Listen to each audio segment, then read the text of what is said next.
Oh, hey guys, welcome to Dominion. Just wanted to do a quick vlog here, my first official vlog. As I've heard it said that you cannot be a YouTuber if you do not drive and record a video at the same time. I don't know if that's particularly safe, but yeah, can I have a extra large triple? Now, I want to talk to you guys for a minute about 2 Peter chapter 3. I want to share some insights that this is why I believe the Word of God. 100 million different things like this that affirm in my heart that the Word of God is the truth. Okay? Because it's going to speak to reality right now. 2 Peter chapter 3. Peter is talking to the believers, warning them to stay in the Word of God. Do not listen to the mockers and the scoffers and the people that twist the Word of God for their own selfish desires. Okay, and so stay focused on the revelation of God that was given to us by the holy prophets and the apostles and Jesus Christ himself. Okay, and so we work to understand that correctly, which will guide our lives and keep us on a solid foundation and not following conspiracy theories or different things that do not bear fruit in our lives, but staying true to the text, true to the Word of God, and applying that to our lives. Okay, and so what I want to show you now is the way the mocker and the scoffer that Peter warns about 2,000 years ago. We can see that clearly now that is taking place, and we can see it through our scientists, our secular scientists. Hold on, I just got to pay for my coffee.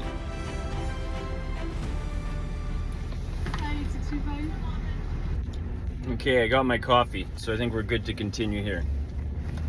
Also, Tim's, if you feel like supporting me, this is probably a good advertisement. So anyways, what were we talking about? We were talking about the scoffers and the mockers and how that 2,000 years ago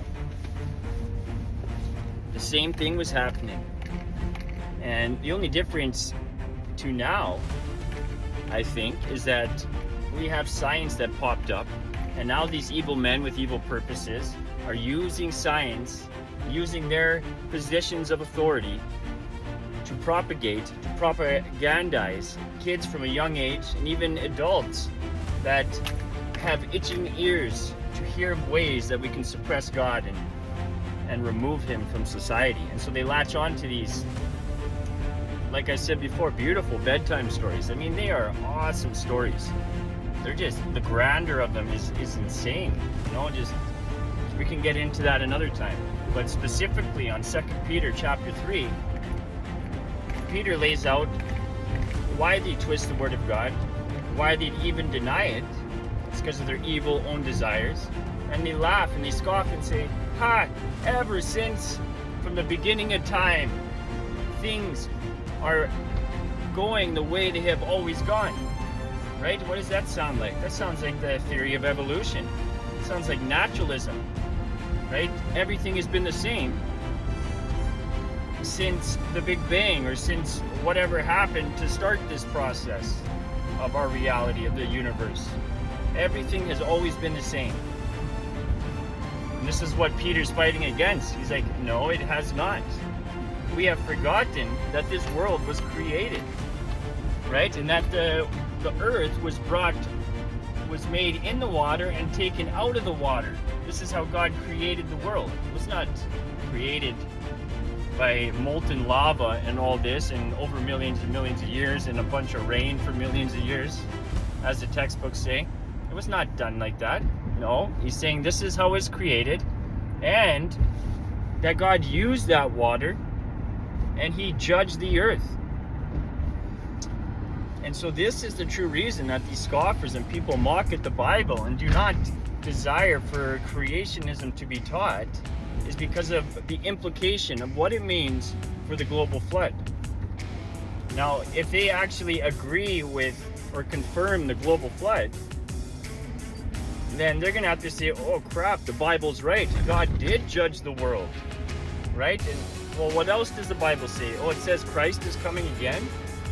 and that he's going to come and destroy the wicked. He's going to burn the elements of this universe, tear it apart, and he's going to make a new heavens and new earth. Well, if the flood was correct, then I think these other things are going to be correct too, right? Right? They take the DNA, for example, and a cell, a biological cell, or a living cell that is extremely complex, that has so much information and engineering put into it, that to the dumbest person on earth, this was clearly designed by intelligence. And what are these amazing minds from Harvard, Yale, from all over the world, the universities, the scientists? What have they concluded? That this comes from nothing?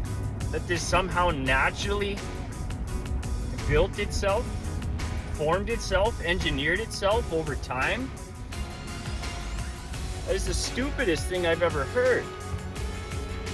And it sounds stupid to absolutely everybody.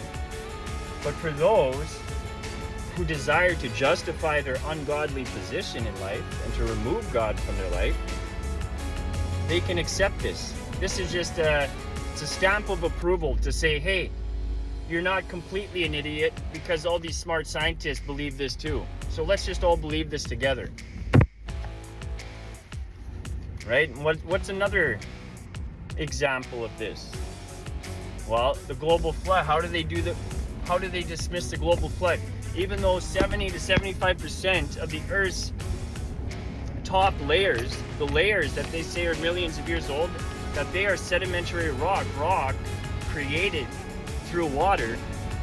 And even this rock that was created through water that covers over 3/4 of the Earth has millions and billions of plant life and biological organism fossils inside. Even all that evidence that clearly shows that the Earth was submerged in water, they will deny it. And again, they deny it so that they can deny the other prophecies, the other reality that Christ is coming soon. And he is coming to judge and destroy the wicked. And so I ask you, where is your heart at? Are you believing foolish excuses, foolish evidence, foolish theories, assumptions, just to justify your foolish belief that there is no God, that there's no evidence for God? When I hear somebody say there's no evidence for God, it's just like, only the heart can produce that kind of answer. Because the mind understands that everything we see, this comes from an intelligence, a supreme intelligence. Our souls gravitate toward that thinking as well. We are created with that instinct to worship something, to know that there is something more than human life. There is something bigger and greater, more powerful. And so I hope you don't find yourself on the other side of the equation, of being the mocker, the scoffer, the skeptic, the unbeliever. Because Christ is coming back. And he is coming back soon, bringing his recompense with him. What reward are you going to find yourself with?